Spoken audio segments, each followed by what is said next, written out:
ایک طرف صحابہ کرام ہیں، نبی علیہ السلام نے فرمایا نعم الرجل، خریم اسدی کتنا پیارا بندہ ہے اگر اپنے لمبے بالوں کو کاٹ دے اور اپنا ازار اوپر اٹھا لے، اگلے ہی لمحے خریم نے بال بھی کاٹ دیے اور ازار بھی نیچے سے کاٹ دیا۔ اور ہم بھی سی حدیث سن چکے کہ ثلاثۃ لا یکلمہم اللہ یوم القیامہ ولا یزکیہم ولہم عذاب علیم، کہ 3 نوجوان ایسے ہیں اللہ نہ ان سے کلام کرے گا، نہ ان کو پاک کرے گا، اور نہ ان پر نظر رحمت کرے گا، اور ان کے لیے دردناک عذاب ہے۔ 3 لوگ ان میں کون ہے؟ المسبل، اپنے ازار کو اپنے ٹخنے سے نیچے لٹکانے والا۔ صحیح مسلم میں بھی روایت موجود، سنن ابن ماجہ میں بھی موجود، جامع ترمذی میں بھی موجود، سنن نسائی میں بھی موجود۔ ایک طرف خریم اسدی جملہ کانوں میں پڑا ہے، فوراً عمل کر کے دکھا دیا، فوراً آج کے بعد ازار نیچے جائے گی نہیں۔ اور ایک طرف عبداللہ ابن مسعود ہیں، نبی علیہ السلام نے فرمایا اجلسوا، صحابہ بیٹھ جاؤ۔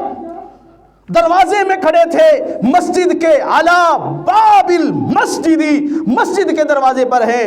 فجلسا، نبی علیہ السلام کے جملے کانوں سے ٹکرائے، سماعتوں سے ٹکرائے، وہیں مسجد کے دروازے میں بیٹھ جاتے۔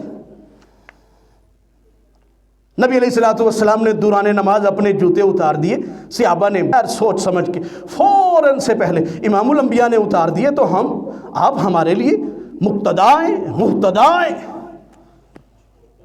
آپ ہی کے تو راستے پر چلنا ہے، آپ نے اتار دیے تو بس بات ختم۔ تمام صحابہ نے، پوری مسجد نے اپنے جوتے نماز کے دوران اتار دیے۔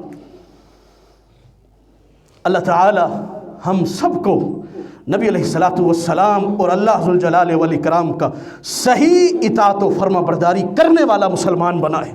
اللہ ہمارے اندر جذبہ اطاعت پیدا فرمائے۔ یہ صحابہ کرام کے واقعات سنانے کا، بتانے کا مقصد بنیادی طور پر یہ ہے کہ ہمارے اندر بھی جذبہ اطاعت و فرما برداری پیدا ہو، ہم رسول اللہ کا فرمان سنیں، اگلے ہی لمحے عمل کر کے دکھائیں، اپنے نفس کو، اپنے دل کو، اپنی خواہشات کو کاٹ کے امام الانبیاء کے فرمان اور رسول اللہ کے فرمان، اللہ تعالیٰ کے فرمان کو مقدم کر کے دکھائیں۔ ذاتی مفادات کی قربانی دے کے نبی علیہ السلام کا حکم آ گیا ہے، نبی علیہ السلام کا فرمان آ گیا ہے، اللہ کا حکم ہے، اللہ کا فرمان ہے۔ مومن ہوں، مسلمان ہوں، مومنیت اور مسلمانیت کا تقاضا یہ ہے کہ ادھر حکم محمد ہو، ادھر گردن انسان اپنی جھکا دے اور فوراً عمل کر کے دکھائے۔